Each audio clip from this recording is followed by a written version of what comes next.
Hello students, welcome to Lakshya, the initiative of Law Excellence. ఇవాల్టి మన first article వచ్చేసి పోలవరం ప్రాజెక్టుకు సంబంధించింది.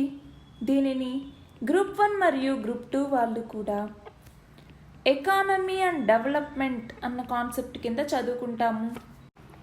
పోలవరం ప్రాజెక్టుకు సంబంధించి ఈ పోలవరం పథకం అనేది గోదావరి, కృష్ణ ఈ రెండు నదులని అనుసంధానిస్తూ పశ్చిమ గోదావరి జిల్లాలో ఉన్నటువంటి పోలవరం సమీపంలో నిర్మాణంలో ఉన్నటువంటి ఒక బహుళార్థ సాధక పథకం. ఈ పథకాన్ని విశాఖపట్నం, ఉభయ గోదావరి జిల్లాలు, అలాగే కృష్ణా జిల్లాలు, ఈ జిల్లాల్లో ఉన్నటువంటి మెట్ట ప్రాంతాల్లో నివసించే వాళ్ళకి సాగునీటిని అందించేందుకు ఆంధ్రప్రదేశ్ రాష్ట్ర ప్రభుత్వం చేపట్టింది.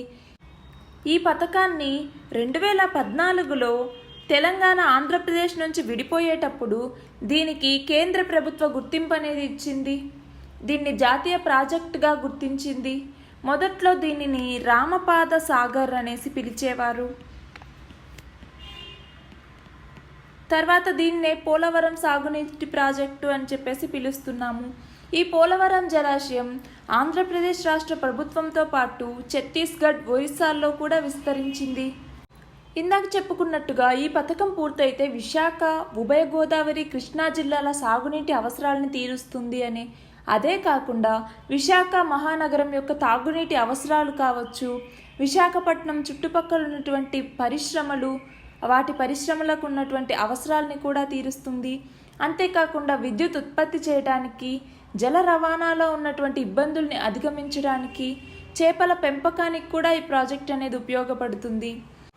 మిగులు జలాలు అధికంగా ఉన్న నదుల నుంచి నీటి కొరత ఉండే నదులకి నీళ్లను మళ్లించే ఒక బృహత్ పథకం ఉంది. దానినే మనం గంగా, కావేరీ నదుల అనుసంధానం అంటాము. ఈ గంగా, కావేరీ నదుల అనుసంధానంలో పోలవరం పథకం కూడా ఒక భాగం. ఇక్కడ గోదావరి అనేది మిగులు జలాలు ఉన్నటువంటి నది, అలాగే కృష్ణా నది వచ్చేసి నీటి కొరత ఉన్నటువంటి ఒక నది.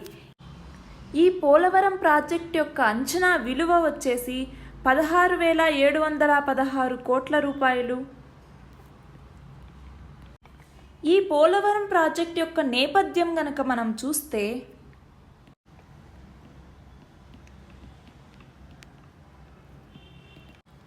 మనం ఆంధ్రప్రదేశ్ ఆర్థిక వ్యవస్థ ప్రధానంగా వ్యవసాయ ఆధారితమైంది. భారతదేశంలో సగటు సాగు భూమి 22.2% ఉంటే ఉత్తరప్రదేశ్లో 22% సాగు భూమి ఉంది, పంజాబ్లో 35% సాగు భూమి ఉంది, అలాగే ఆంధ్రప్రదేశ్లో 14% సాగు భూమి అనేది ఉంది. అంటే ఇది చాలా తక్కువ. కాలువల ద్వారా నీటి లభ్యత ఉన్నటువంటి కృష్ణా, గోదావరి ఈ డెల్టాల్లో 22 లక్షల ఎకరాల్లో, అలాగే నాగార్జున సాగర్ ద్వారా నీటి లభ్యత ఉన్నటువంటి నల్గొండ, గుంటూరు, ప్రకాశం ఈ జిల్లాల్లో 20 లక్షల్లో మాత్రమే సాగు జరుగుతోంది. ఇంకా గోదావరి ఎడంవైపు ఉన్నటువంటి తూర్పు గోదావరి కానీ, విశాఖపట్నం జిల్లాల్లో ఉన్నటువంటి మెట్ట ప్రాంతాలు కానీ, కుడివైపు ఉన్నటువంటి పశ్చిమ గోదావరి, కృష్ణా జిల్లాల్లో ఉన్నటువంటి మెట్ట ప్రాంతాలకు కానీ గోదావరి తప్ప మరొక నీటి వనరు అనేదే లేదు. అవి పూర్తిగా వర్షాల మీద ఆధారపడి ఉన్నాయి. వర్షాలు సరిగ్గా కురవని సమయాల్లో తరచూ కరువుకు గురవుతూ ఉంటాయి. సర్ ఆర్థర్ కాటన్ ఈయన భారతదేశంలో నదుల అనుసంధానం గురించి సూచనలు చేశారు. అయినా కూడా ఎవ్వరూ పట్టించుకోలేదు. అయితే 1941లో మద్రాస్ రాష్ట్రం యొక్క ప్రధాన ఇంజనీర్ అయినటువంటి దివాన్ బహదూర్ ఎల్ వెంకటకృష్ణయ్య అయ్యర్ ఈయన గోదావరి నది మీద పోలవరం వద్ద జలాశయాన్ని నిర్మించాలి అని చెప్పేసి ప్రతిపాదించడం అనేది జరిగింది. 1946-47లో కేఎల్ రావు ఈయన ఇచ్చినటువంటి నివేదికలో రాముని పేరు మీద రామపాద సాగరంగా ఈ పోలవరం ప్రాజెక్టును పిలవడం జరిగింది. ఇలా రామపాద సాగర్ ప్రాజెక్టు డిజైన్ పూర్తయినా కూడా నిర్మాణ పరంగా ముందుకెళ్ళలేదు. దానికి 2 కారణాలు అనేవి ఉన్నాయి. ఒకటొచ్చేసి వ్యయం, రెండవది వచ్చేసి నిర్మాణంలో ఉన్నటువంటి సంక్లిష్టత.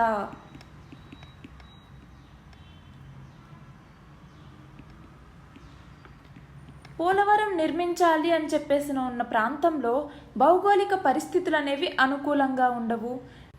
డ్యామ్ కట్టాల్సిన చోట ఎంతో లోతుకు వెళ్తే కానీ భూమిలో గట్టితనం ఉండడం లేదు. మరోవైపు కొండలు గుట్టలు ఇవన్నీ ఉన్నాయి.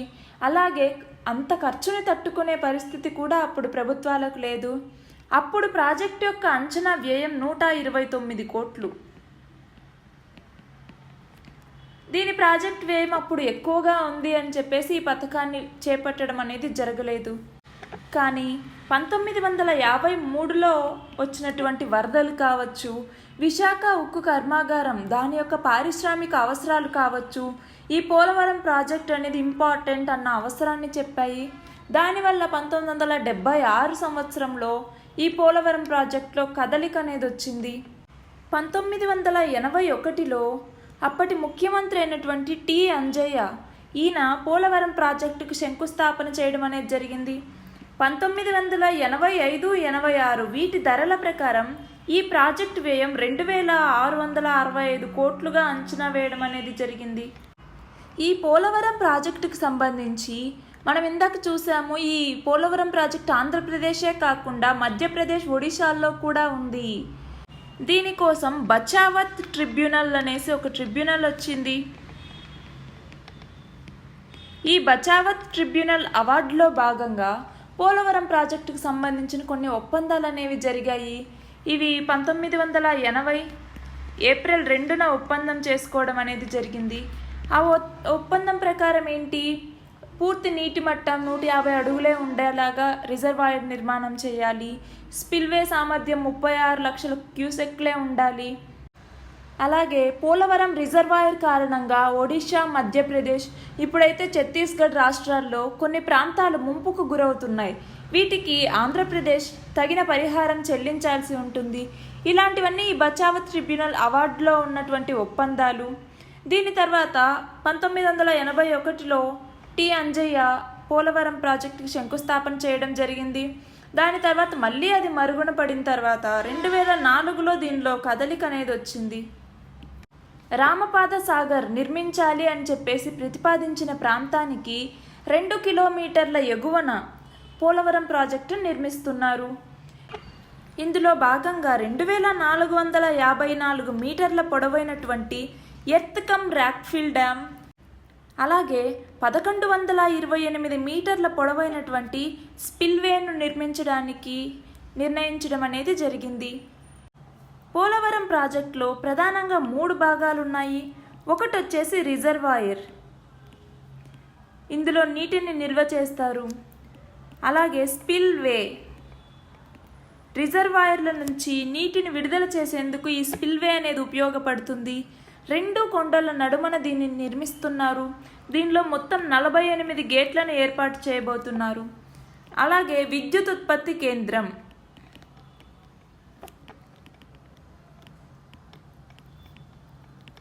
ఈ 3 భాగాలు ఈ పోలవరం ప్రాజెక్టులో చాలా ఇంపార్టెంట్. రిజర్వాయర్కి 2 కాలువలు ఉంటాయి, ఒకటి కుడివైపు, రెండోది ఎడంవైపు. వీటి ద్వారా నీటిని తరలిస్తారు. అలాగే దీని ఆనకట్టను చూసుకుంటే ఇందులో కూడా చాలా భాగాలు ఉన్నాయి. ఒకటి వచ్చేసి డయాఫ్రమ్ వాల్. ఈ డయాఫ్రమ్ వాల్ అనేది నది మధ్యలో దాదాపు 300 అడుగుల లోతులో కట్టుతున్నటువంటి కాంక్రీట్ గోడ. ఇది నీరు లీకేజ్ అవ్వకుండా కాపాడుతుంది. దీని పొడవు వచ్చేసి 2.454 కిలోమీటర్ల పొడవు. అలాగే రాతి మట్టి కట్టడం, ఎర్త్ కమ్ రాక్ఫిల్ డ్యామ్ అనేసి అంటాము. దీన్ని డయాఫ్రమ్ వాల్కి 2 వైపులా నిర్మిస్తారు. అలాగే కాఫర్ డ్యామ్, ప్రధాన డ్యామ్ని నిర్మించేటప్పుడు నీరు అడ్డు తగలకుండా ఉండేందుకు తాత్కాలికంగా నిర్మించే కట్టడాన్నే కాఫర్ డ్యామ్ అంటాము. దీనినే రక్షణ ఆనకట్ట అని కూడా పిలుస్తాము. నీటి ప్రాజెక్టులు, బ్రిడ్జులు, పిల్లర్లు లాంటివి కట్టేటప్పుడు నీటి ప్రవాహాన్ని పక్కకి మళ్లించి లేకపోతే తాత్కాలికంగా నిలిపి నది అడుగు భాగంలో నిర్మాణాలు చేపడతారు. అంటే ఈ కాఫర్ డ్యామ్ అనేది తక్కువ ఖర్చుతో తక్కువ సమయంలో కట్టేటటువంటి ఒక తాత్కాలిక నిర్మాణం. దీనిని నాగార్జున సాగర్ ప్రాజెక్టులోనూ కట్టారు, పులిచింతల ప్రాజెక్టులో ఇలాంటి కాఫర్ డ్యామ్లు కట్టడం అనేది జరిగింది. ఈ కాఫర్ డ్యామ్లు ఎక్కువ పటిష్టంగా ఉండవు. ప్రధాన ఆనకట్ట నిర్మాణంలోకి వచ్చినటువంటి నీటిని ఎప్పటికప్పుడు తోడేయడానికి మోటార్లను కూడా ఏర్పాటు చేస్తారు. ఈ కాఫర్ డ్యామ్ అనేది అంత దృఢమైంది కాదు కాబట్టి ప్రాజెక్టు నిర్మాణ సమయంలో కనుక ఊహించనంత వరద వచ్చిందనుకోండి, అప్పుడు సులభంగా కొట్టుకుపోతుంది. దీనివల్ల దిగువ ప్రాంతంలో ముప్పు, ప్రాణ నష్టం ఎక్కువ అవుతాయి. కాబట్టి ఈ కాఫర్ డ్యామును ఎంత ఎత్తులో కట్టాలి అన్నది ప్రధాన డ్యామ్ ఎత్తును బట్టి నిర్ణయిస్తారు. పోలవరం విషయంలో 2 కాఫర్ డ్యాములు ప్రతిపాదించారు.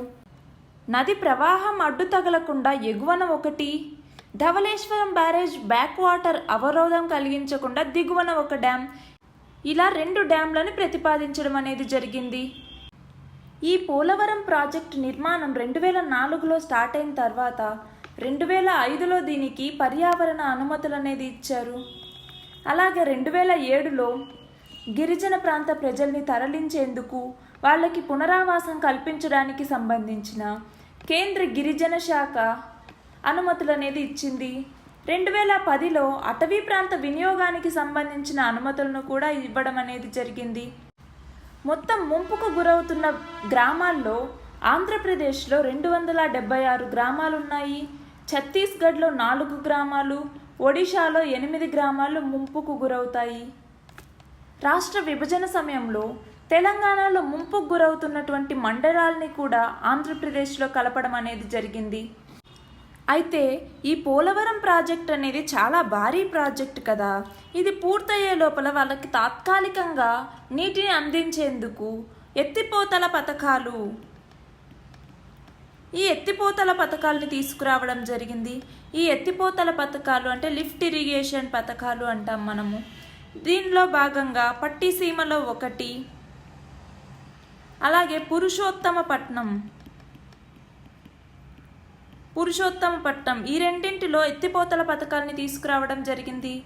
ఈ పట్టిసీమ అనేది పోలవరం మండలంలో ఉన్నటువంటి పట్టిసం అనే గ్రామం వద్ద ఈ ఎత్తిపోతల పథకాన్ని నిర్మించడం అనేది జరిగింది. 2015లో దీని నిర్మాణం అనేది పూర్తయింది. 2015 డిసెంబర్ నాటికి దీని మీద 1299 కోట్లు ఆంధ్రప్రదేశ్ ప్రభుత్వం అనేది ఖర్చు చేసింది. అలాగే పురుషోత్తమపట్నంలో 2017 ఆగస్టులో తొలి విడత అనేది పూర్తయింది. దీనికి 1638 కోట్లు అవుతుంది అని చెప్పేసి అంచనా వ్యయం వేశారు. ఈ పురుషోత్తమపట్నం ఎత్తిపోతల పథకం ద్వారా గోదావరిలో ఎడమ కాలువ ద్వారా గోదావరి జలాల్ని ఏలేరు జలాశయానికి తరలించడం అనేది జరుగుతుంది. ఇవాల్టి న్యూస్ వచ్చేసి పోలవరం ప్రాజెక్ట్ నిర్మాణంలో సవరించిన అంచనాలతో రూపొందించినటువంటి ప్రాజెక్టులోని 2వ నివేదిక డిపిఆర్, దీనికి కేంద్ర ప్రభుత్వ ఆధ్వర్యంలో ఉన్నటువంటి సాంకేతిక సలహా కమిటీ టిఏసి ఇది ఆమోదించడం అనేది జరిగింది. మన నెక్స్ట్ ఆర్టికల్ వచ్చేసి డేటా సెంటర్ పార్కుకు సంబంధించింది. దీనిని గ్రూప్ 1 మరియు గ్రూప్ 2 వాళ్ళు కూడా సైన్స్ అండ్ టెక్నాలజీ అన్న కాన్సెప్ట్ కింద చదువుకుంటాము. సముద్ర అంతర్భాగం నుంచి ఆగ్నేయాసియా దేశాలతో భారతదేశాన్ని కలుపుతూ సబ్మరైన్ కేబుల్ని విశాఖపట్నం వరకు ఏర్పాటు చేస్తున్నారు. ఆయా దేశాలతో ఫోన్ సంభాషణలు అత్యంత వేగంగా ఉండాలి అంటే ఈ సబ్మరైన్ కేబుల్కి సమీపంలో డేటా సెంటర్ ఉండడం అనేది ముఖ్యం. దీని నేపథ్యంలో ఈ అదానీ గ్రూప్ అనేది దేశంలోనే డిజిటల్ సమాచారాన్ని భద్రపరిచేందుకు కావాల్సినటువంటి అతిపెద్ద డేటా సెంటర్ పార్క్ని విశాఖపట్నంలో ఏర్పాటు చేస్తోంది. దానికి 70,000 కోట్లను పెట్టుబడిగా పెట్టడం అనేది జరిగింది. దీనిని ఈ నెల 13న ముఖ్యమంత్రి చంద్రబాబు నాయుడు గారు దీనికి శంకుస్థాపన చేయబోతున్నారు. మన నెక్స్ట్ ఆర్టికల్ వచ్చేసి గన్నవరం విమానాశ్రయం గురించి. దీనిని గ్రూప్ 1 మరియు గ్రూప్ 2 వాళ్ళు కూడా ఎకానమీ అండ్ డెవలప్మెంట్ అన్న కాన్సెప్ట్ కింద చదువుకుంటాము. ఈ గన్నవరం విమానాశ్రయం అనేది ఆంధ్రప్రదేశ్ రాష్ట్రంలో ఉన్నటువంటి కృష్ణా జిల్లాలోని గన్నవరం మరియు కేసరపల్లి ఈ గ్రామాల మధ్య ఉంది. ఈ విమానాశ్రయాన్ని సెకండ్ వరల్డ్ వార్ 2వ ప్రపంచ యుద్ధం జరుగుతున్న కాలంలో బ్రిటిష్ ప్రభుత్వం అనేది ఏర్పాటు చేసింది. 2017 ఆగస్టులో ఈ విమానాశ్రయాన్ని అంతర్జాతీయంగా ప్రకటించబడింది. దీని యొక్క సుదీర్ఘ రన్వే విమాన రహదారి 82 అడుగుల ఎత్తుతో 7,500 అడుగుల పొడవు కలిగింది.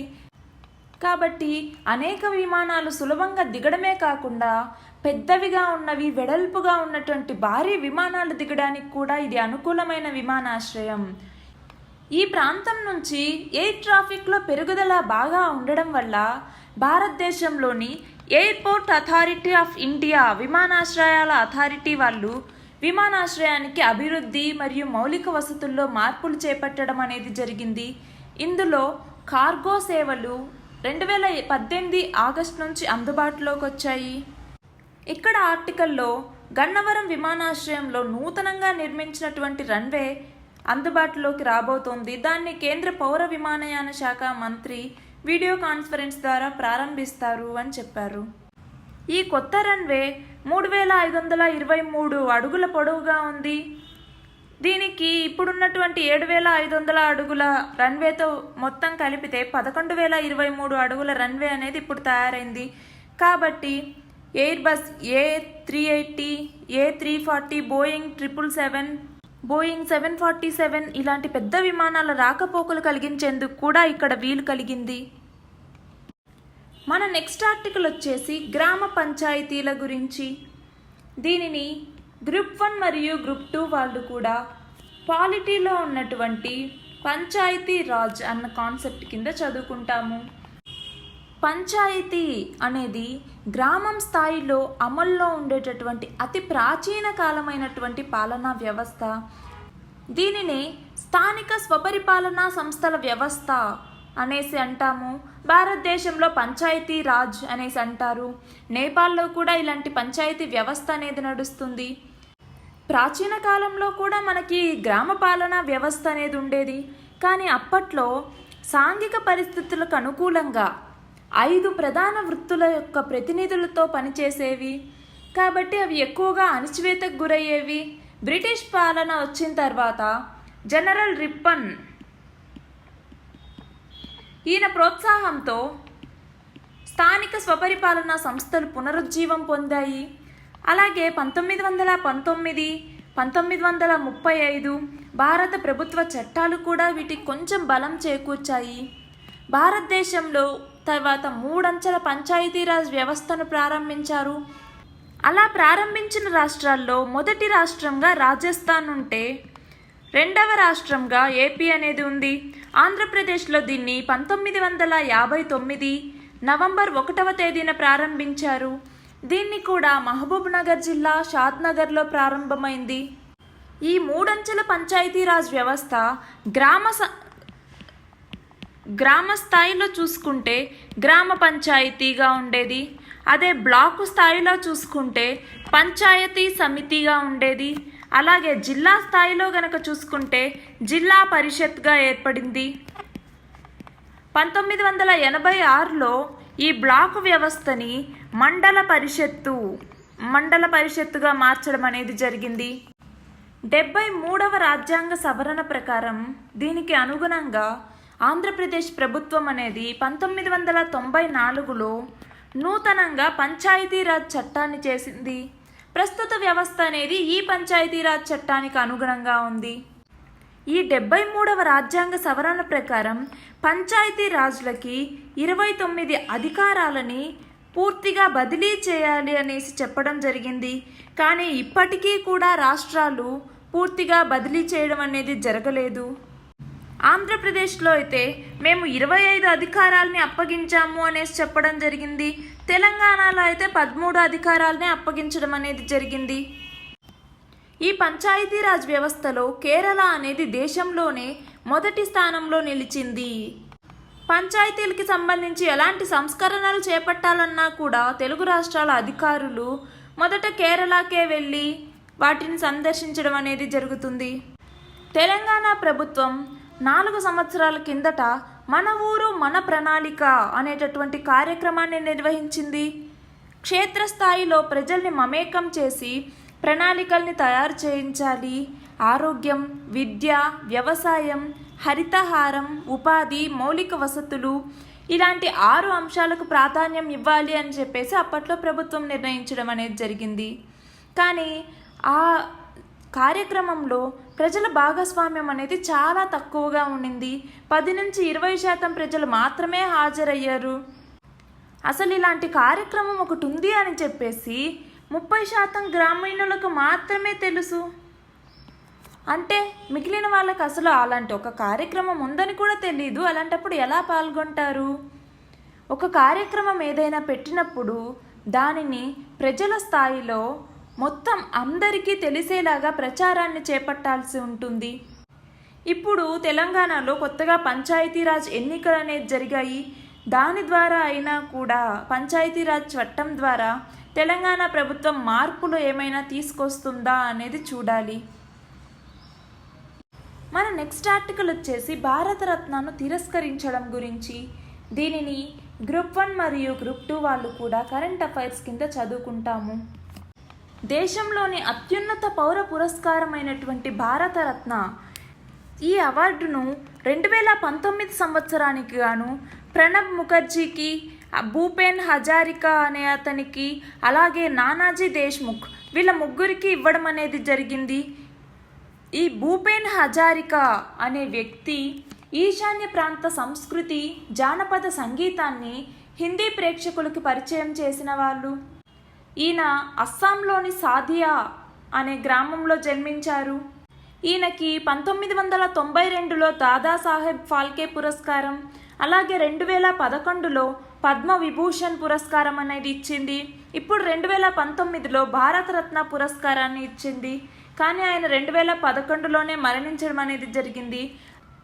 అయితే ఇప్పుడు భూపేన్ హజారికా తనయుడైనటువంటి తేజ్ హజారికా ఈయన మేము అస్సాంలోని పౌరసత్వ బిల్లుకు వ్యతిరేకంగా నిరసన తెలుపుతూ ఈ భారతరత్న పురస్కారాన్ని తిరిగి ఇవ్వాలి అని చెప్పేసి నిర్ణయించుకున్నాము అనేసి చెప్పడం జరిగింది. మన నెక్స్ట్ ఆర్టికల్ వచ్చేసి ఎన్ఆర్ఐల పాస్పోర్ట్ రద్దు గురించి. దీనిని గ్రూప్ 1 మరియు గ్రూప్ 2 వాళ్ళు కూడా కరెంట్ అఫైర్స్ కింద చదువుకుంటాము.